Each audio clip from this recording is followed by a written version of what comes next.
பௌர்ணமி எப்போது தோன்றும்? பூமி சூரியனுக்கும் சந்திரனுக்கும் இடையில் வரும்போது பௌர்ணமி தோன்றும்.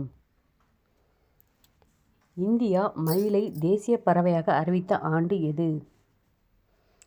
1964. சூரிய மண்டலத்தில் 6வது சுற்றுப்பாதையில் உள்ள கிரகம் எது? சனி கிரகம்.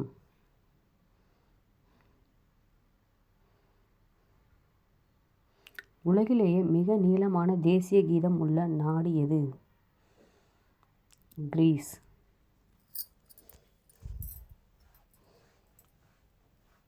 நமது உடலில் வியர்க்காத பகுதி எது? உதடுகள். Thank you for watching.